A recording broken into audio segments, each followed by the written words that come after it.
कि डायबिटीज़ की जो मेडिसिन होती है इसको एक लॉन्ग टाइम तक लेते रहना पड़ता है।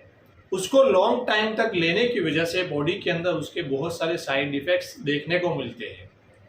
तो व्यूअर्स, क्या रास्ता अपनाया जाए जिसकी वजह से ये मेडिसिन की जो साइड इफ़ेक्ट्स है वो ख़त्म हो जाए?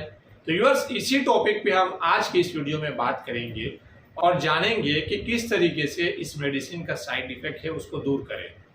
उसके लिए हम मुख्तसर सी जानकारी ले लेते हैं कि डायबिटीज़ क्या होती है।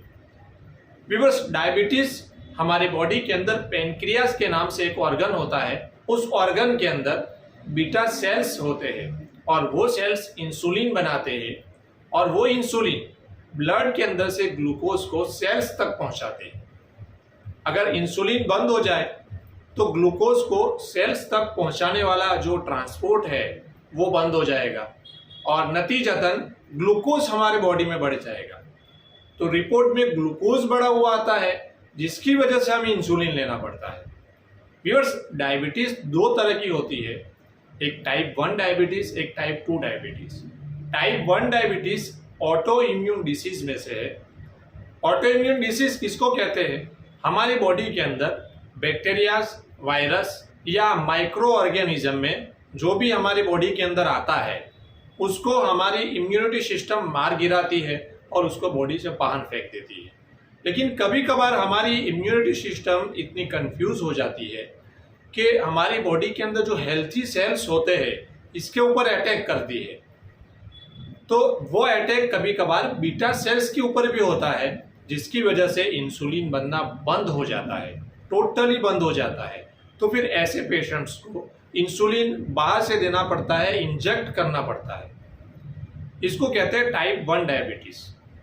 टाइप 2 डायबिटीज में ये होता है कि हमारे बॉडी के अंदर जो पेनक्रियाज है और उसके अंदर जो बीटा सेल्स है वो बीटा सेल्स इंसुलिन तो बनाते हैं लेकिन वो इंसुलिन उतना नहीं होता है जो हमारी बॉडी की रिक्वायरमेंट को पूरा कर सके।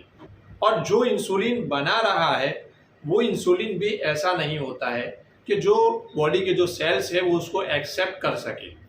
तो दो चीज़ें हुई, इंसुलिन पूरा बनता नहीं है और जो बनता है उसको बॉडी के सेल्स एक्सेप्ट नहीं करते। तो फिर उसके लिए मेडिकेशन किया जाता है, मेडिसिन ली जाती है, दवाई खाई जाती है।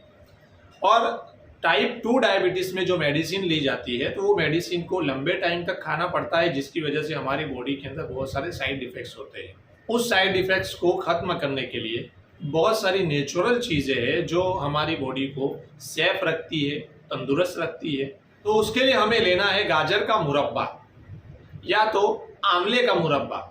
व्यूअर्स, दो तरह के मुरब्बे तैयार मार्केट में मिलते भी हैं, गाजर का मुरब्बा और आंवले का मुरब्बा। आपने खाया भी होगा। व्यूअर्स, ये मुरब्बा मीठा होता है, इसमें खट्टापन बिल्कुल नहीं होता है और ये मुरब्बा आप घर पे भी बना सकते हैं, बल्कि खुद से बनाया हुआ वो बहुत बेहतर रहता है। तो आप दोनों में से कोई एक मुरब्बा बना के रख लीजिए। बनाने का तरीका आपको यूट्यूब पर ही मिल जाएगा कि किस तरीके से मुरब्बा बनाना है। तो व्यूअर्स, आपको सुबह शाम गाजर का मुरब्बा खाना है या आंवले का मुरब्बा खाना है। इस मुरब्बे का इस्तेमाल आप साथ में करते रहेंगे।